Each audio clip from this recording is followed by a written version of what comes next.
Hello guys, good evening.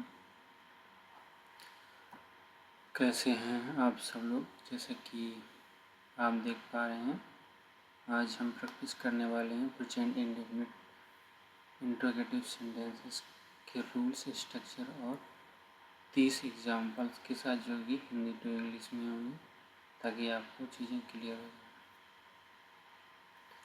Present indefinite tense को simple present tense भी कहते हैं। इंट्रोगेटिव सेंटेंसेस में डू डज का यूज होता है सब्जेक्ट से पहले, उसके बाद बेस की फर्स्ट फॉर्म एंड में क्वेश्चन मार्क भी लगाते हैं, और use does with he she it singular noun के साथ, और डू का use I we you they के साथ होता है। यह रूल्स में ऑलरेडी मेंशन भी है। और the main verb never takes es या एस इन क्वेश्चंस। बात करते हैं स्ट्रक्चर की। जैसे कि आप देख सकते हैं, स्ट्रक्चर में इसके जो क्वेश्चंस होते हैं उसको यस या नो में आप आंसर कर सकते हैं। स्ट्रक्चर होता है, सबसे पहले डज या डू लगाते हैं, उसके बाद सब्जेक्ट लगाते हैं, फिर बस वर्ब की फर्स्ट फॉर्म, फिर ऑब्जेक्ट, फिर अदर वर्ड।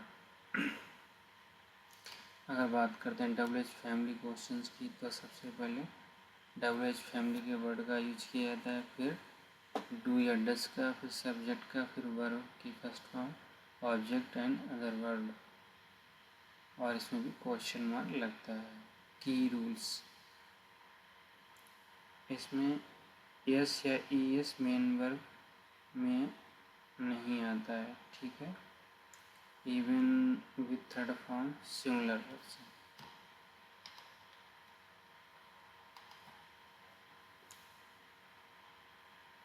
इसके बाद हम बात करते हैं does with singular person third person, do with I way you they के साथ लगाया जाता है। इसके बाद कहाँ, कब, क्यों, कैसे, कौन प्लेस करता है W H family word starting में, और देन डू डज का यूज किया जाता है। और चलिए अब करते हैं प्रैक्टिस। इसमें आपको चीज़ें क्लियर हो जाएंगी कि कैसे बनता है। ये हो गए इनके रूल्स, ये इनके रूल्स हैं, ठीक है, और ये स्ट्रक्चर है। अब आगे बात करते हैं इनके अकॉर्डिंग भी हमें सेंटेंसेस बनाने हैं इंग्लिश में। तो इसमें सबसे पहले, क्या तुम रोज़ पढ़ते हो? Do you study daily? क्या वे क्रिकेट खेलते हैं? Do they play cricket? क्या मैं सही हूँ? Do I am right? या फिर बोल सकते हैं डू आई सीम राइट? इसके बाद क्या हम समय पर पहुँचते हैं? Do we arrive on time? क्या वह स्कूल जाता है? Does he go to school? क्या वह अंग्रेजी पढ़ती है? Does she study English? क्या यह बस यहाँ तक आती है? नहीं, क्या यह बस यहाँ रुकती है? डज दिस बस स्टॉप है? इसके बाद है तुम्हारा, क्या तुम्हारा भाई तैरता है? Does your brother swim? ये जो या है, इसमें आदि का हिडन है, छुपी हुई है, तो इसे अभी आप क्या समझ लीजिए। इसके बाद है क्या शिक्षक हिंदी पढ़ाते हैं? Do the teachers teach Hindi? इसके बाद क्या दुकान रविवार को खुलती है? Does the shop open on Sunday? Double H family questions के एग्जांपल्स भी हैं, 20 एग्जांपल्स हैं, जिसमें से आप तुम कहाँ रहते हो? Where do you live?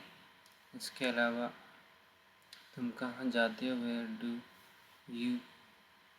तुम कब आते हो? When do you come? इसके बाद तुम क्यों हंसते हो? Why do you laugh?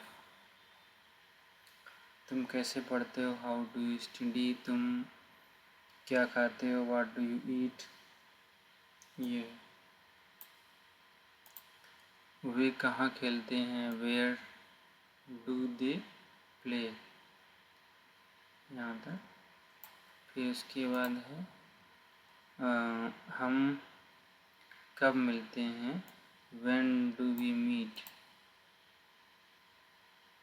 तुम्हें अंग्रेजी क्यों पसंद है, why do you like English.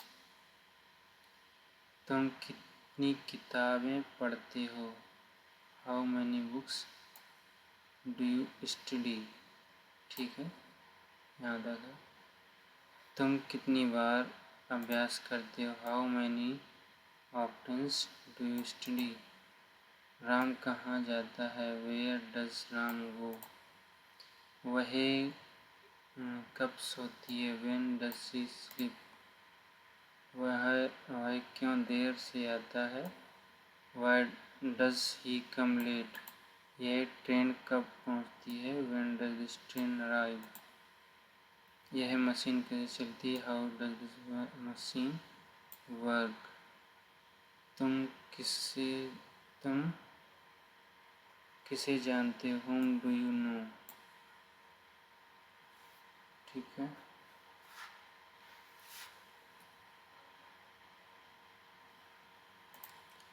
तुम किसके साथ जाते हो, with whom do you go.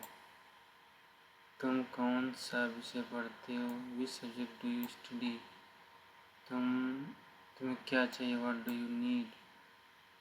शिक्षक क्या समझाते हैं, what do the teachers explain. Interrogative negative sentence भी है, इसका स्ट्रक्चर भी है। सबसे पहले डज डू लगता है, फिर इसके बाद सब्जेक्ट, फिर नॉट, फिर वर्ब की फर्स्ट फॉर्म, या फिर डजंट, डोंट, सब्जेक्ट। ठीक है, और वर्ब की फर्स्ट फॉर्म जैसे कि इसमें दिया गया है ये। तो इसमें एग्जाम्पल है, क्या वह समय पर नहीं आती है, डज नहीं आता है तो लड़के के लिए ही लगता है। Does he not come on time, doesn't he come on time. इस तरीके से बन जाएगा। Thank you. आई होप आप लोगों को ये वीडियो कुछ समझ में आया होगा। अगर आपको अच्छा लगता है तो लाइक से सब्सक्राइब करें। धन्यवाद। देखने के लिए बहुत बहुत धन्यवाद।